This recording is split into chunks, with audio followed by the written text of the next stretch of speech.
That good. That's what I didn't know. They're supposed to be.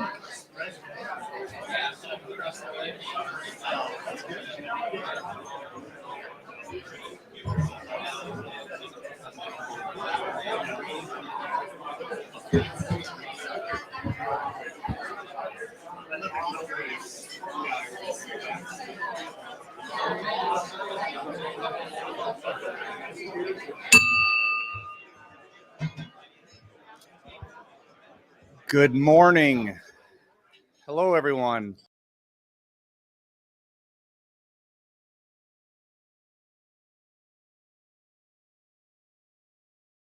To the flag of the United States of America and to the republic for which it stands, one nation, under God, indivisible, with liberty and justice for all. And I should say Cindy is just out of town today, so I'm going to go ahead and get us running. We have the four-way test next. So if you could just join me in saying the four-way test. First, is it the truth? Second, is it fair to all concerned? Third, will it build goodwill and better friendships? Fourth, will it be beneficial to all concerned? And now if I can invite up Eric S. Erickson to do our invocation.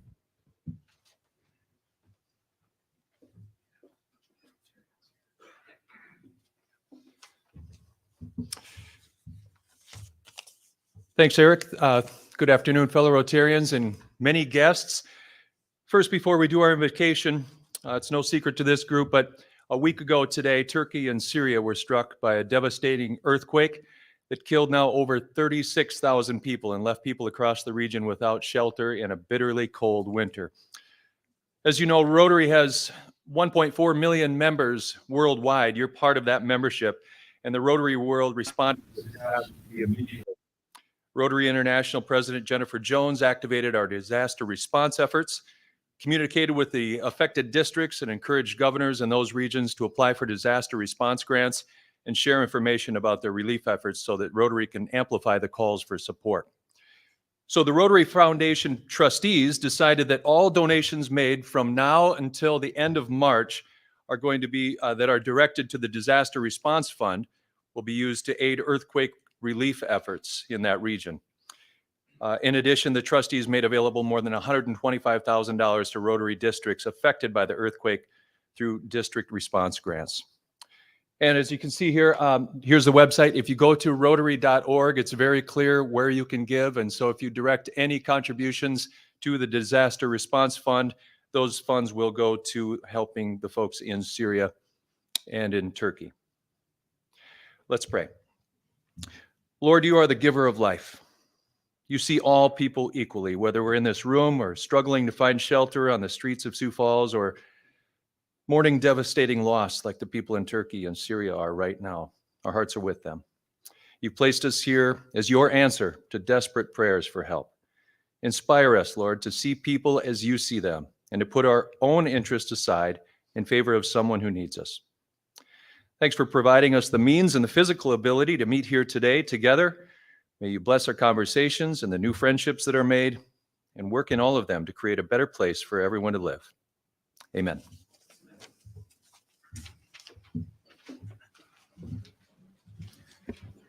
Thank you, Eric. Appreciate that. I know we have a lot of people in the room today, and just with the schedule and what we have for a program today, we're not going to go around and do formal introductions of guests, but just please, on behalf of the entire Rotary group, I want to extend a warm thank you and appreciation for you joining today as a guest.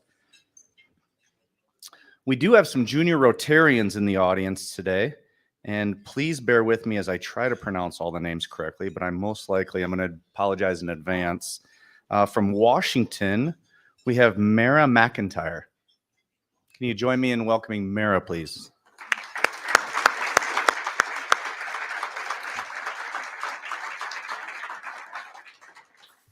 From Roosevelt, we have Ashlyn Kyer, and we have Jalea Cambite.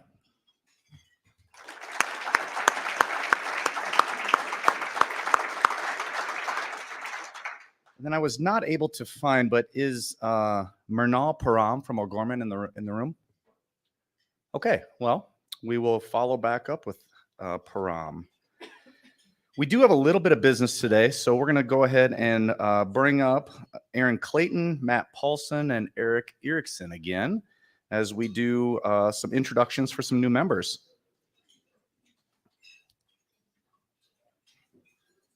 Don't be shy. Come on down.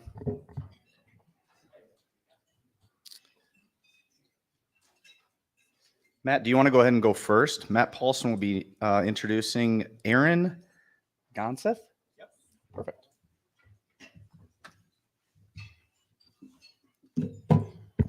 Thank you, President-elect Eric and fellow Rotarians. It is my pleasure today to introduce you all to Aaron Gonseth. Aaron is the Vice President of Finance at MarketBeat. Previously, she held positions at both Journey Group and Eide Bailey. Aaron's got a graduate degree and an undergraduate degree in accounting from the University of South Dakota. She is a member of Leadership Sioux Falls Class 37, and she is a former past president of the Siouxland chapter of the Construction Financial Management Association. Aaron, with her husband Nate, has 3 stepkids, and they have a 2-year-old son named Carter. On weekends, you will find Aaron and her family at their lake house at Lake Ponset. She's a competent leader. She is a trusted advisor, and she's a rising star in our community. So please welcome Aaron Gonseth.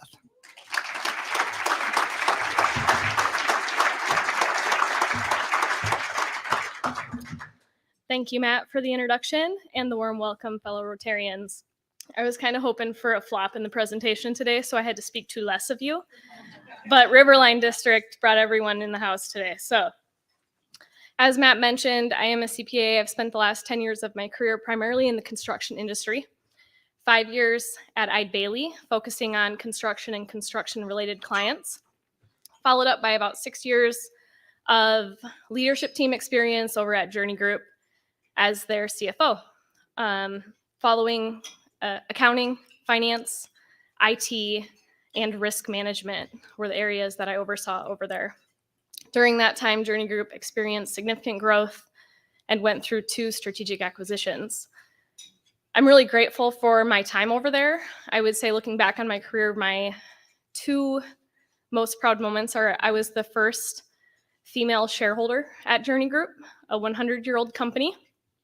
And 2, in 2021, I was named 40 under 40 nationally for CFMA's inaugural award. About a year and a half ago, I made a pivot out of the construction industry and landed at MarketBeat as VP of Finance and back downtown, which I'm really excited about.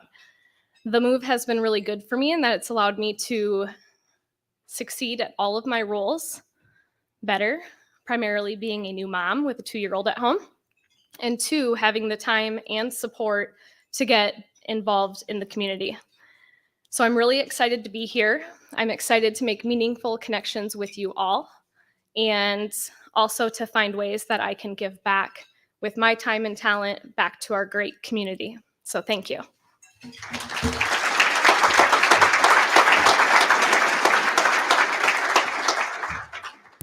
Great to have you back downtown, Aaron. Next up, we're going to go ahead and bring in Aaron Gonseth.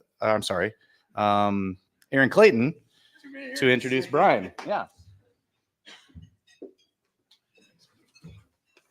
Thank you, fellow Rotarians. It is my pleasure to introduce Brian Eisenberg to our Rotary Club. Brian moved to Sioux Falls nearly 2 years ago to succeed Gary Dibsetter as president of Security National Bank of South Dakota upon Gary's retirement last year. He has 30 plus years of experience in banking in various roles, starting as a teller during his college years in Illinois, where he received a management degree from University of Illinois Springfield. He resides in Sioux Falls with his wife, Sarah, and 2 daughters. He's also a member of the sales and marketing executives of Sioux Falls. So please help me in the introduction of Brian.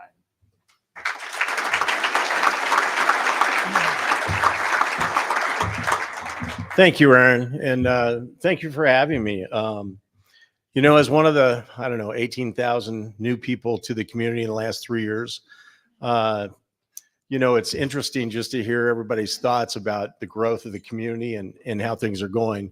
My initial impressions are, it's a beautiful city and there's a lot of wonderful people here. So I really appreciate coming here. My story is a little unique because I was actually born here. My family's been here I'm in the 4th generation now. So I consider myself a returnee, not a newbie to the community. Although I was born up by Brookings, where my family is from. My dad got an education at SDSU, an engineering degree, and it took us to Caterpillar in Peoria, Illinois, which is the reason for my long tenure in Illinois. The pandemic was a great time, by the way, to leave Illinois. So here I am. You know, why Rotary? You know, it's interesting. I've lived in 3 cities prior to this during my, actually it's 38th year in banking. And in each city, at some point in time, somebody came up to me and said, hey, would you be interested in Rotary? And I think the first club I joined was probably back in the late 80s or early 90s. I don't know exactly the year, in a little club called Germantown Hills in Illinois. And, you know, the interesting thing about it, and the thing that keeps bringing me back each time, is the friendships, the memories, and the mission of Rotary. So I'm very appreciative to join this club. I will say that this club is bigger than all 3 of my former clubs put together by a factor of at least 2. So you guys, whatever you're doing, keep it up. But thank you.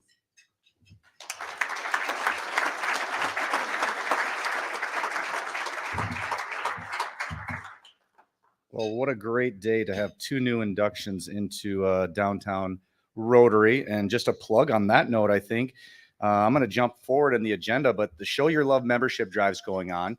And with that, just as a reminder for the Rotarians in the room and those who are considering becoming Rotarians, we are trying to become, we're adding 20 new members in the month and before March 17th in order to become ranked in the top 20 largest clubs in the world.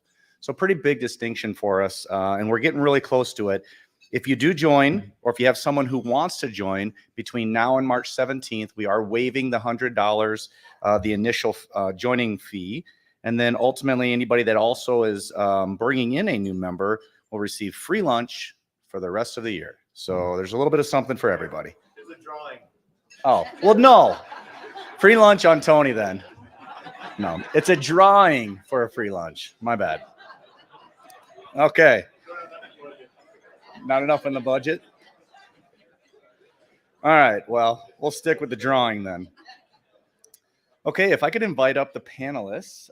Today we've got Mayor TenHaken, got Natalie Eisenberg, and we've got Lynne Keller Forbes, and then past President Tony Nour is going to be moderating. And we would normally have a junior Rotarian speak, but today we have a little bit of a gap there. So we're going to jump forward a little bit in the program, and while these guys get set up, we'll keep going. I got one more announcement then while they are getting set up, and that is for February 21st. We have a Rotary in the know, basically, opportunity, and it's going to be at the Minnehaha County Juvenile Detention Center. And I was just informed, we just approved, I believe Minnehaha County just approved $50 million for this facility. So if you want to go and join to see why the $50 million was allocated for a new facility, this would be a great opportunity to do it. So once again, February 21st, Rotary in the know at the Minnehaha County Juvenile Detention Center. And with that, if you like sports, man, you had a great weekend. We had not only the Waste Management Open, which is as crazy as it always is, down in Phoenix, but also in Phoenix was a Super Bowl. And regardless of who you wanted to have win, I think that the testament for where the NFL is going for high scoring and quarterback driven games last night was proof of that. So it was a really fun game to watch. So Rotary, Tony, let's go ahead and get started. Excellent. Thank you, President-elect Eric, and grateful for the opportunity to be here and take part in an important conversation for our downtown as it expands, and excited to have Natalie, Mayor TenHaken, and Lynne Keller Forbes, who is a longtime downtown Rotarian, here with us. I think Eric shared, but Natalie and Lynne are co-chairs of the Riverline District, and we're going to get into exactly what that is and why that's important as we have the conversation today. I do want to just share, you may see, if you go out to the website, from a full transparency standpoint, my name listed as being involved. And my involvement really is predicated on my role.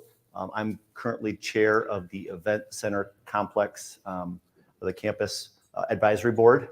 And as we're going to get into conversations today, decisions made downtown could have an impact as to what decisions are made down by the event center.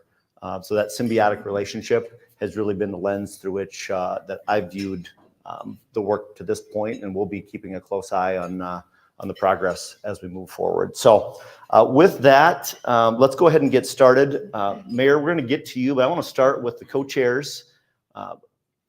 Share, for those, many of those in the room know you. I want to have you share your professional experience and why you found yourself involved in this effort. You bet. I can get started. Good afternoon, everyone. I'm Natalie Eisenberg, and I'm a lifelong Sioux Falls resident. My husband and I met in high school and decided to raise our family here. We love Sioux Falls.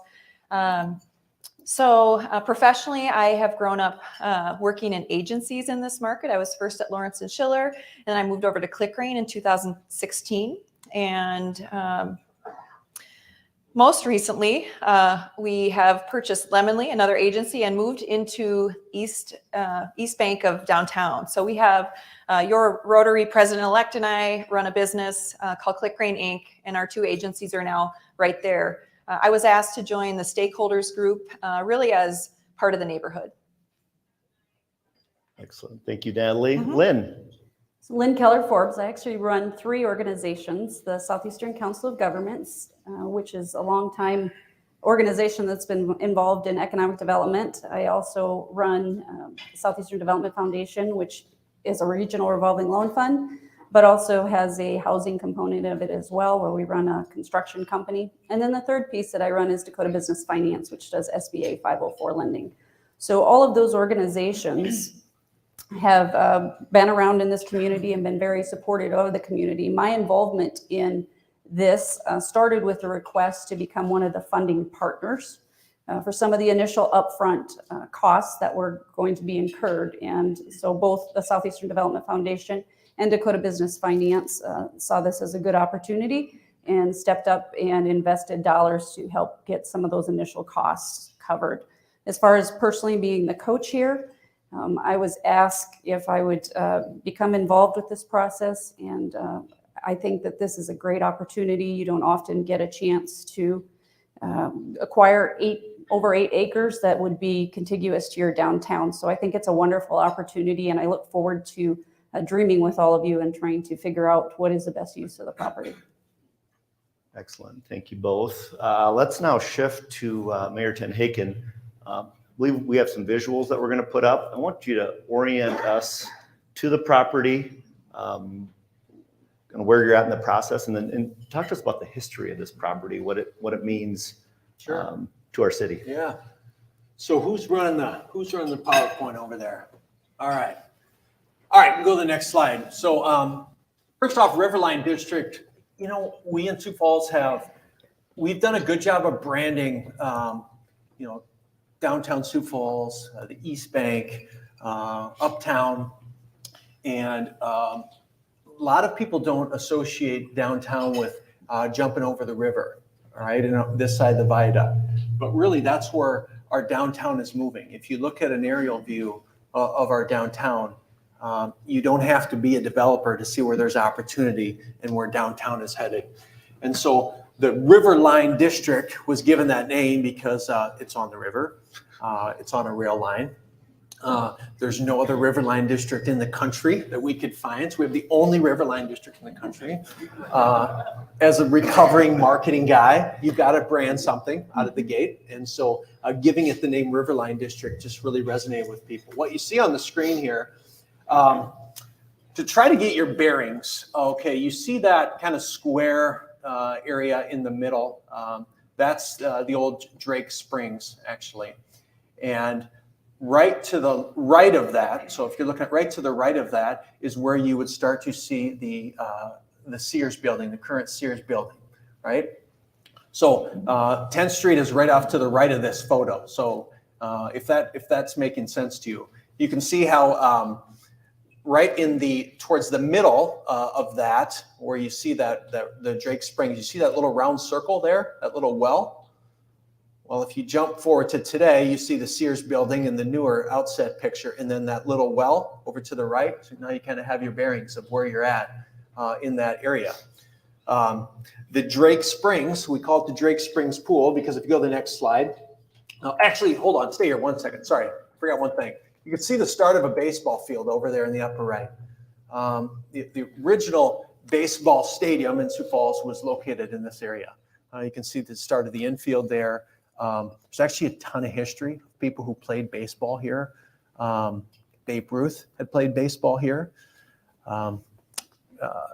Ken Griffey Sr. Played baseball in Sioux Falls. A lot of people don't know that. Jesse Owens, right, Tom? Wasn't Jesse Owens played here? He raced a horse right there. There's some cool sports history actually there that it'd be great to unearth that and maybe recognize some of those folks with maybe, you know, some streets that have to get put in or some naming opportunities or things like that. If you move forward to the next screen then, you see here's the Drake Springs itself, the original Drake Springs. And when we initially announced it, I talked about the fact that Jim Schmidt used to swim in the Drake Springs here. Is he here? Anybody else? Anybody else ever? I don't think he really did, but maybe he did. But that's why we call it the Drake Springs. If you go to the next slide, you can see that before all that was here, this area was an area for recreation, for community, is where people gathered and played sports. In this case, a real early baseball diamond. So next slide. Not sure what we all have here. There's the original sunken gardens that was here in the Drake Springs area. Bummer that we didn't preserve this and that this isn't still there. That would have been really cool to hang on to. But this sunken garden was a feature right by the Drake Springs pool originally. The city of Sioux Falls, or excuse me, the school district, and I'm going to get my dates and all this stuff wrong. Again, Tom Hurlbert knows a lot about this as well, but the original Howard Wood Field was in this area. The school district then sold that to Sears Roebuck, who put up the Sears building, which is now the DSS building. And so the school district, the original Howard Wood Field used to be down here in this area where sports were played. Some of you remember that. Who remembers that? Is there some historians in the room who remember those days? So fast forward to the next slide. So the area that we're really talking about to get your bearings from an aerial perspective is you see Fawick Park where the viaducts start to come together and then where they diverge. The areas that are shaded in, again, I'm colorblind. I think it's orange. Is it orange? No. Yellow? Yellow. I know it's shaded. Those are the areas that are either there's purchase agreements on those parcels or they're owned by the city already. So in the upper right at 10th and Cliff is where the new concrete skate park is going to be. You can see where Drake Springs Pool already is. Some people have put in comments, we need to keep Drake Springs Pool. Listen, there's no intent of getting rid of the pools. No intent of getting rid of the concrete skate park. That's part of the reason why this land is so attractive, because we're starting to build a community there with Drake Springs Pool, with the concrete skate park. And then the city owns obviously a lot of parkland through there as well with Nelson Park, both on the north side as well as the south side of the railroad track. And then obviously a huge competitive advantage to this area is the ease of access with the bike trail that just runs right alongside it. So from a urban planning perspective with walkability, bikeability, and getting to the Riverline district, you get on the bike trail, which our bike trail is accessible from a lot of places in our city. You can be at the Riverline district without ever having to go on a street or a road. So that's going to be a nice feature depending on what ends up going in this area. Is there one more slide, Jesus? Or okay, yeah. So there's that original well that I mentioned that you saw in the picture, and on the next slide, there's the current DSS building right now. If you wonder where DSS is going to go someday, there's an RFP that the state has out that they're done with all the bids and the RFP process, and they're going to be consolidating state government offices into one campus in Sioux Falls. State government offices, as former Governor Dugard can attest to, we're all over the place in Sioux Falls. There's economies of scale by bringing that all together under one roof. And so the folks in there, they're not getting kicked out. They're going to be going to a new home, which is part of the reason why it also allows us to kind of re-envision this campus. I think that's it. Is that it? All right, just a few more shots. Thanks for clarifying. So yeah, the pool was just built in 2010. That will stay. The skate park that's a new initiative. And DSS will be moving on. Let's go to the announcement. 2 weeks ago, actually January 31st, many of you may have been at the announcement down at the Belbis. Talk to us, Natalie, about leading up to that. And that announcement, that just doesn't happen. Talk to us about that effort leading up to the announcement, and then who is involved, the Friends of the Riverline District. So it's been about a year-long conversation thus far, and it goes all the way back to the Downtown 2035 planning that began in the beginning of 2022. I happen to be on that committee. So a group of folks, community members gathered up and have been really working on a vision for 2035 for our downtown. Through that process, there were community engagement sessions. Lots of different modes of community engagement were held, but a few of the themes there were really embracing the outlying communities to downtown, outlying neighborhoods to downtown, really finding gathering places for gathering, community gathering, accessible to all, multi-seasonal gathering spaces. And also a theme that came out of those conversations was the possibility for sports downtown. And so with that kind of coming to light at that time, as I understand it, a small group of folks really got excited about that possibility, engaged the city. People like Tom Hurlbert and Dan Stadema, Keith Severson, Sioux Falls Sports Authority, Max Sandlin, Jesse Smith, Reggie Kuipers, Chris Torkelson. That was kind of the first wave of the stakeholders group, really focused on what if we did something down here oriented to sports. Knowing that we couldn't proceed just with that plan, then the stakeholders group continued to grow. So that's when community members and community partnerships started to form with groups like Forbes Sioux Falls and Dakota Business Finance and Experience Sioux Falls, Downtown Sioux Falls. That's when those folks started to come to the table and think about, what kind of support might this require to get this off the ground. Then, of course, we had to engage adjacent neighborhoods. And so a number of partners, myself included, Avera, Lockwood Law, that's when that group kind of came to the table. So it's about 40 people in the stakeholders group. It's also divided into 4 subcommittees. And so those subcommittees have been doing some groundwork. And before we took it too far, we knew we needed to get this out into the open, out into the public. And that's why we held the January 31st press conference and really kicked off this community engagement process. So you mostly already know that's the phase we're in right now. We're gathering input from the community, and we've got a survey tool set up on the website. There will probably be some in-person community engagement here too, but we really need to hear from our community and find out what type of facilities, what type of activities, what they envision for this area of the community. So. Excellent. We're gonna get to what you've learned so far in the 2 weeks and kind of where we go from here. First, you talked about outreach to neighborhoods. Can't have this conversation without talking about the Whittier neighborhood, a neighborhood that your business is located in. We know as downtown Rotarians and community members that a lot of our support services are found, whether it's the Bishop Dudley House, the Banquet, Union Gospel Mission.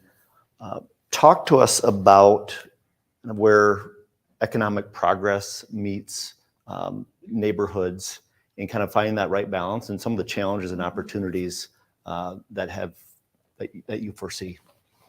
Well, yes. So our business is located at 7th and Nesmith. And so right across from Heritage Park. So we've really experienced a lot of this firsthand. And our personal approach has really been coexistence. As our community is growing and prospering, along with that comes some larger city challenges. And I don't think we'll ever solve the problem of homelessness, but it doesn't mean we shouldn't try to help, and continue to get people back into better situations and always treating them with dignity. And, you know, the Riverline district is right across 10th Street from a lot of these services. And so we'll still continue to rely on the work of the city council and the, what is it called? The group that's, The mayor? oh yeah, the group that's handling the task force. Homeless task force. The task force Yeah. has a lot of and that was the presentation here not so long ago, Yeah. correct? Yeah, and you know, I think anytime you have a community that's got the appetite to grow as quickly as we are right now, there's just this insatiable appetite for growth. And when you make an announcement like this, people want to sometimes go right to the gentrification word. And what are you going to do about the people who need services in that neighborhood? I think it's important to realize that the area we're talking about here, there's not a single housing unit that's getting moved. Right? There's not a single relocation of any social services that would get moved. It's different if we were going 3 blocks north and saying, hey, we've bought 3 square blocks and 40 homes, and we need Whittier School out of there, and Bishop Dudley has to that's a whole different story.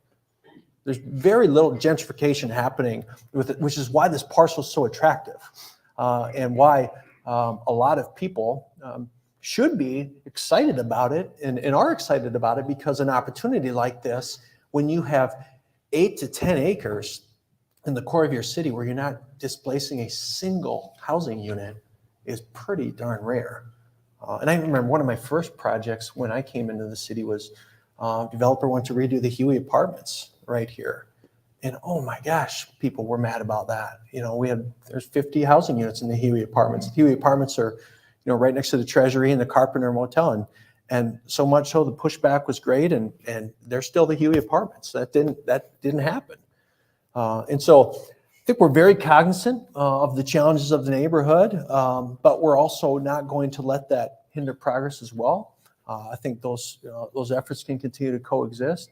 I will say that the city and some other partners continue to look at, is there opportunities to decentralize our services so that we're still providing the social services that some of our more challenged populations need without continuing to double and triple down into a 3 square block area. And the Children's Inn project is a great example of that, where homeless families will now be able to stay. Bishop Dudley's not a great spot for homeless families. If you have little kids, you don't want little kids in there. And so the Children's Inn will now allow those homeless families to be over there. The Veterans Community Project, of which those tiny homes are going to be opening soon, is another part of our town where we're going to be able to get people in their first housing. So there's efforts being done to acknowledge the fact that we got to continue to care for those populations while still satisfy the tension to push east in our downtown that's occurring. Mm-hmm. Yeah. Let's stay on that theme with adjacent properties. That photo or the picture that you showed earlier, the map, those properties are right around that location. There's a small piece there that does not appear to be getting acquired. Maybe talk about that. You have the viaduct right there. Kind of what does that look like? And then are there opportunities at some point to further expand the district? So I'll take a shot at it first. So what you see up there is the McDonald's property, and my understanding is that is owned by a corporate franchise. And the franchisee rents it back from them as well. So that's not a part of this. Just to be clear, we have 2 purchase agreements. There's 2 separate pieces of land, and so we have purchase agreements on 2 of those pieces.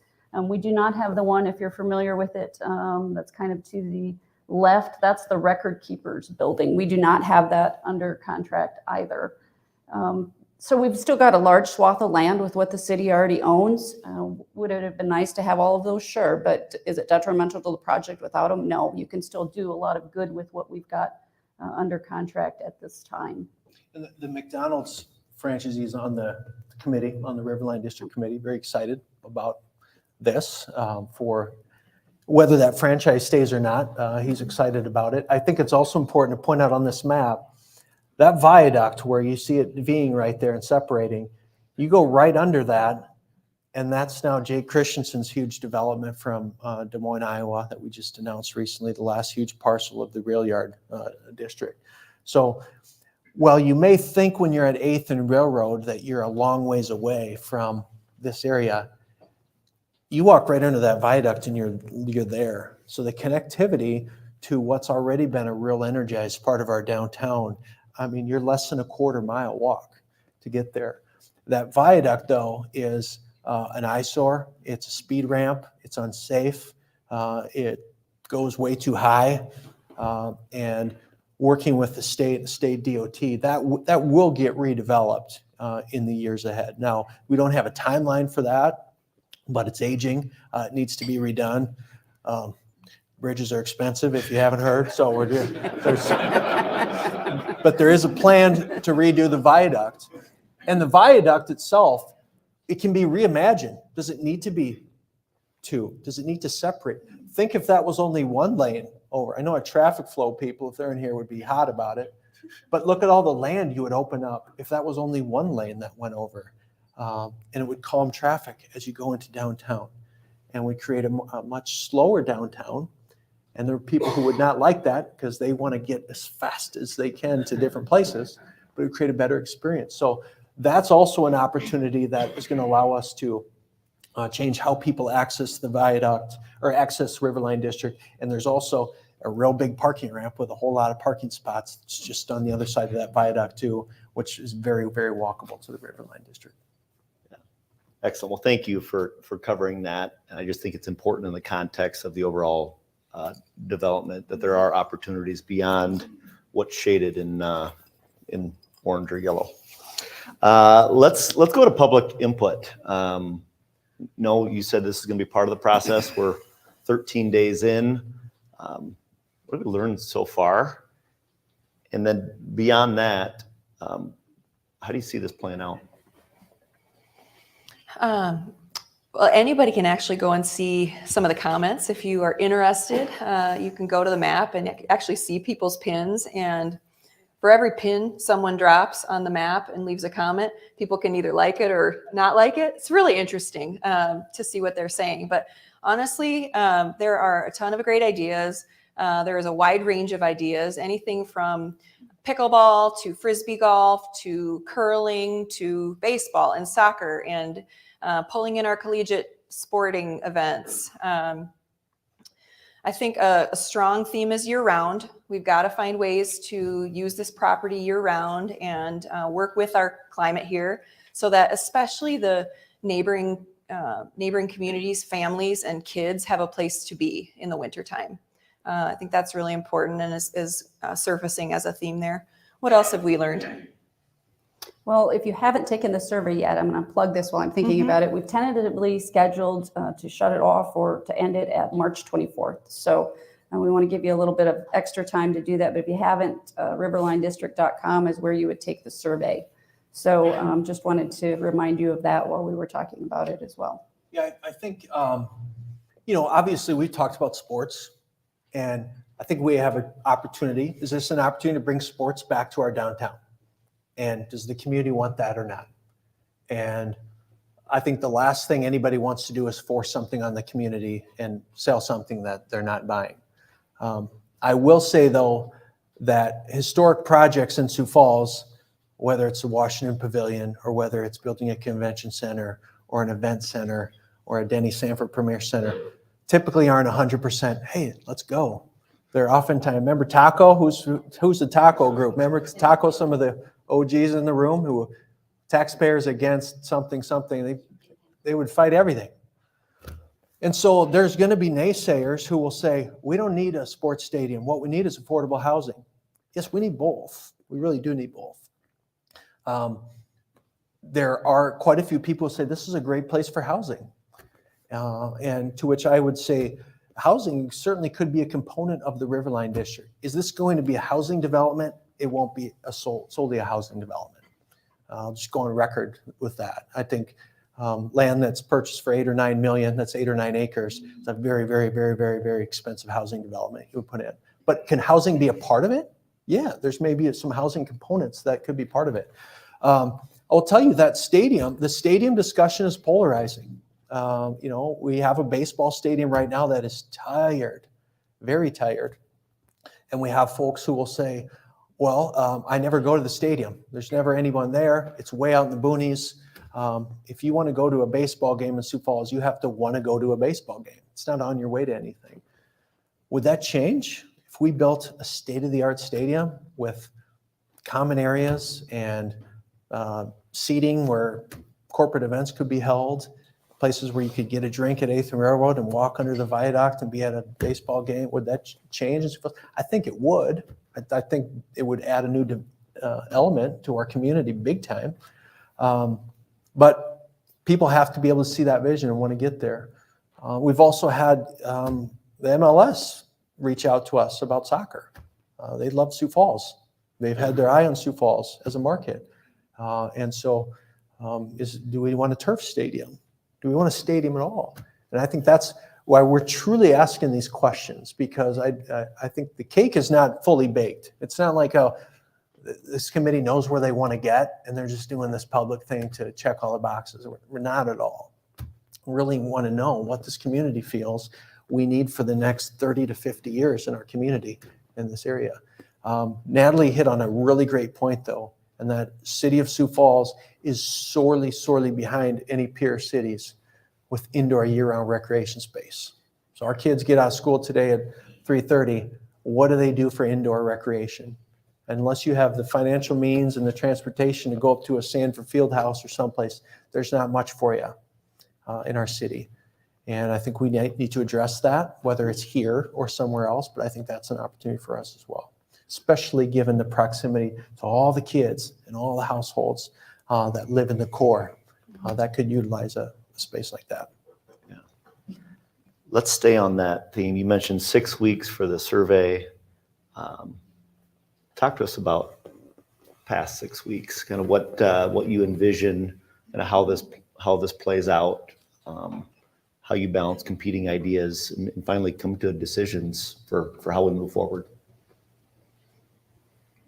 You want me to take that? You want to take that? I would expect that we will, as a Riverline district, we'll sit down and start processing those once the survey closes and try to pick out themes.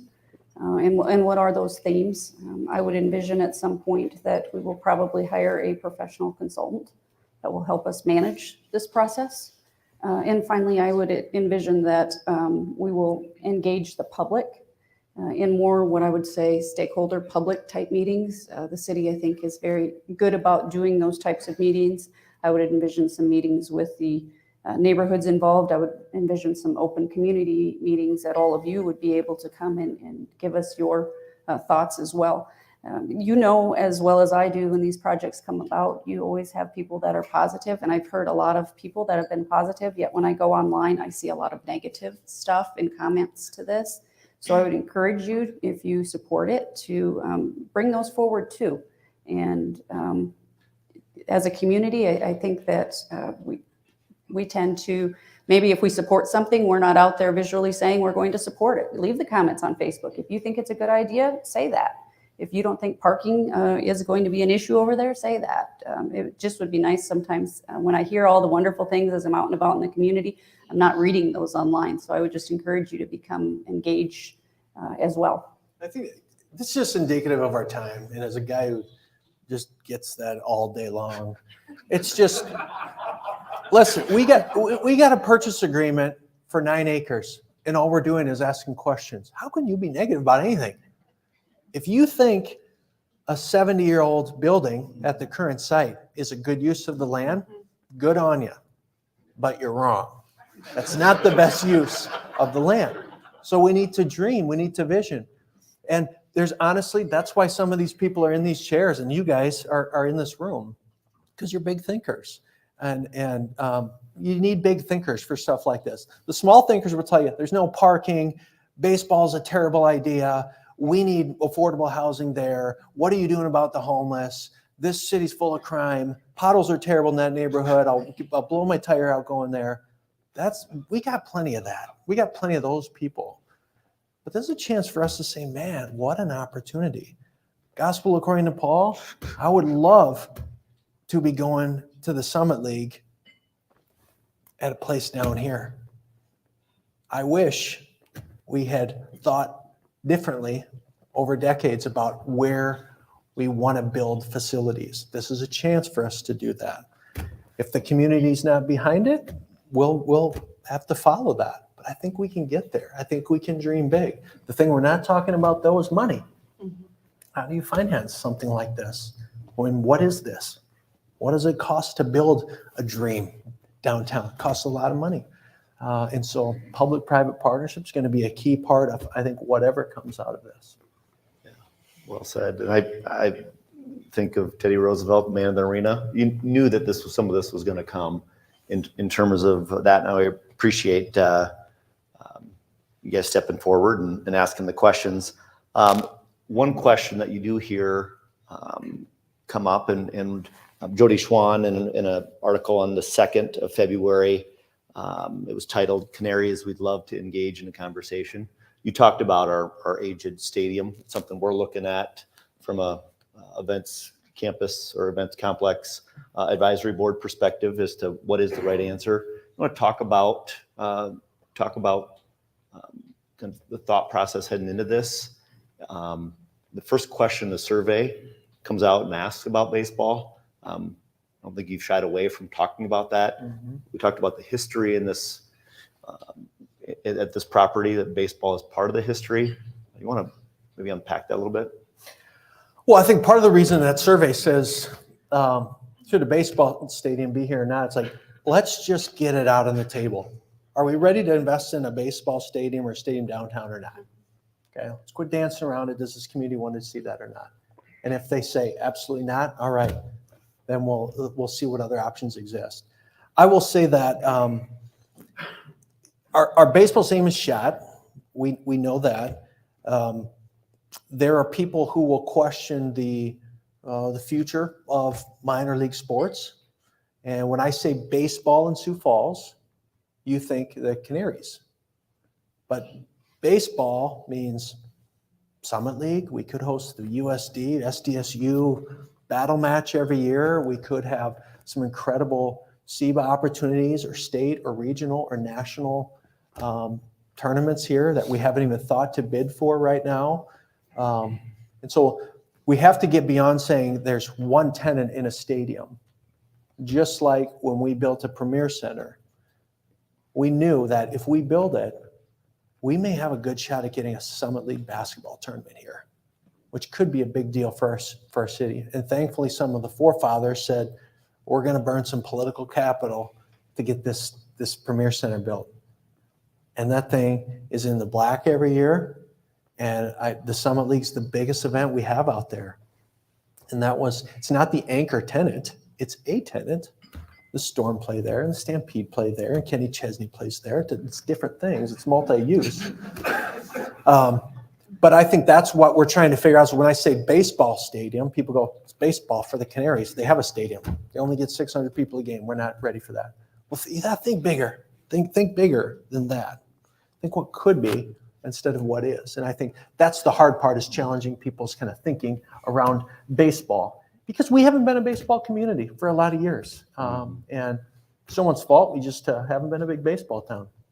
Yeah, let's stay on that multi-sport theme. Leo Diaz, the executive director of Atlas Academy, whose mission is soccer. You mentioned MLS. Talk to us about maybe some of those other things that have been in conversation or that have been shared since you went live with the announcement. You want me to keep monopolizing here? I don't want to. Okay. I'll talk a little bit about Leo. Leo, I know some of you heard him speak at the event, but if you didn't, he's leading a number of kids in the community in soccer initiatives, and they're practicing in church gyms and really scraping by facility wise. And it's a dream of his to be able to host these kids in a decent facility without sending them all the way across town. He's one of several leaders in our community that are doing things with youth and really just bootstrapping. And it'd be great to really get them into some nice facilities. I think if you put 6 full turf soccer fields at the Riverline district, they would be full all the time. They would be played to death, and there would be zero economic development that would happen around it. So the challenge for leaders is to say, what does the community need? But how do you get a good ROI and investment that makes that area an even better part of our community. So how do you mix those two things together? Knowing that, yeah, fields, maybe we don't need a stadium, maybe we just need turf fields all over there. Maybe. But will that give us an ROI of buying that land for $9 billion and it won't do anything to the property tax valuations and no additional sales tax revenue to pay for the support of that work?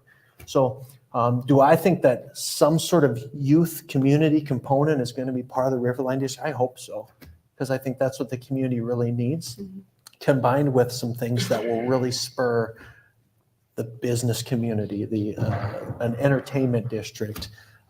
You mentioned pickleball. I mean, I've seen these pickleball. There's a place called, what's it called in Oklahoma City? Chicken and something. These indoor pickleball venues. There's a bar, packed. It's like a Buffalo Wild Wings with pickleball courts in it. And you talk about a year-round destination. It's like, yeah, is that for kids in Whittier? No, but maybe that could complement the indoor turf fields that are also going to be built there, so that we have stuff for everybody to come down and enjoy the district. Can we take a look at some of the visuals that show just kind of the vibe that our friends at Co-op have painted for us, just to kind of get us thinking and dreaming about the possibilities for the space? And while Jesus is doing that, we have questions from Rotarians. We'll have a couple minutes to take a few questions. So I'll be thinking of those 5 things you wanna organizations, ask. by the way, those are all organizations that put in some money to help with the earnest money for the LOIs and the purchase agreement for the land. So it's a cool community effort that each of these organizations stroke checks to say, hey, we'll help with some of the upfront costs to get these purchase agreements in place. Keep going. There we go. Yeah, so not to get super specific about what this could be, but really just to show, you see green space, you see creative recreational space, maybe a slide kind of thing going on. Indoor, outdoor, definitely. Family oriented. Some things are free. Some things, you have to be admitted to. Let's flip it again. Co-op did this work voluntarily and really just wanted to get our minds into a space where we're thinking about the possibilities. They also have given us a nice long inspiration list of other communities who have spaces, community gathering spaces that have a variety of offerings. You can go next slide. But just people getting together, enjoying each other, enjoying our community, perhaps some sports. And then one more, I think, shows a winter use case, maybe one more even. There we go. So appreciative of this work. And it is sometimes just important to throw some ideas out there and not necessarily commit to them, but just to get the wheels turning and the possibilities on our minds. So thanks to Co-op for that. I think it's important to point out, Co-op is an architecture firm. They've gotten paid exactly this much. They're just doing this because they love downtown and they are excited about what could be there. So when we talk about the committee really just being people who have come together, who see a vision for downtown, they've been a big part of that at helping get the community to dream big about some things. Excellent. Thanks for sharing those visuals. If we have a mic, we have a few moments. I might have a question or two yet, but want to hear from our Rotarians.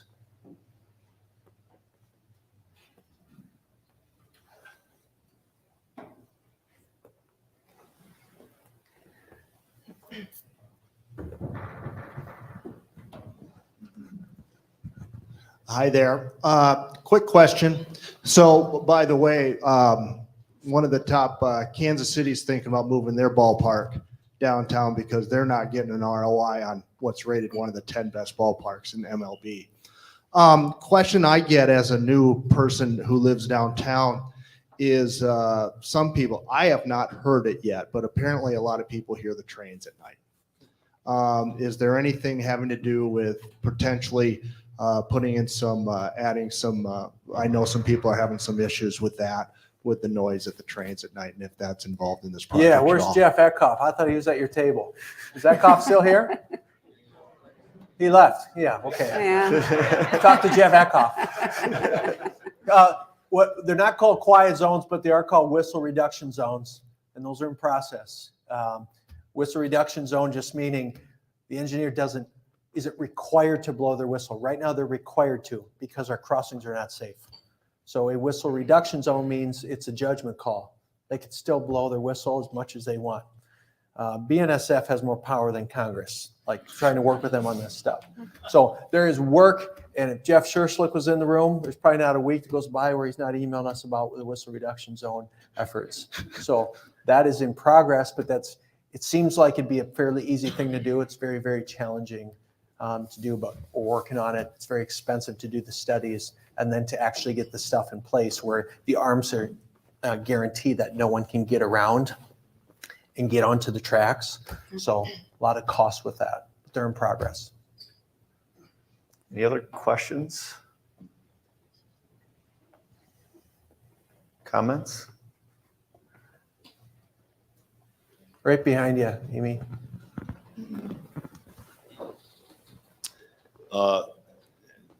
Mayor Paul, I've heard you, I'd say a theme with you is talking about the next generation. And you mentioned that here with some potential soccer parks or something, as well as with the Sioux 52 initiative.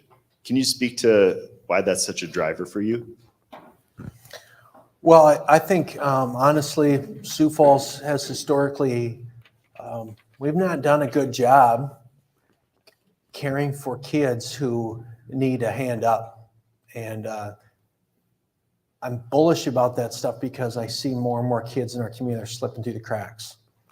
And they don't have opportunities to play sports. And they don't have parents that are engaged with them. So they need mentors. And so it's very much a theme because it's a need I see a lot. And I tell you, this neighborhood, Whittier neighborhood, we got to figure out how we can engage them and tie them into whatever happens at the Riverline. Because you can tell a lot about a community by how they care for their kids and what they do for the kids in their community. And so there's no desire or effort to create this as some adult entertainment pickleball park, where the kids are left on the sidelines. We got to figure out how they can get looped into that. And I think everybody on the committee, I would say, is in agreement on that.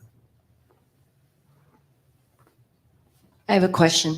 What cities have you looked at that have comparable type downtown areas that we can kind of think about? I just looked at them this morning. Kansas City, Oklahoma City, Austin, Cincinnati. There are some specific districts within these cities that actually we're focused on mostly. So maybe that's something that we could add to the website and make more public for folks to look at. If I can get political for 1 minute, who's been to Oklahoma City in the last 10 years?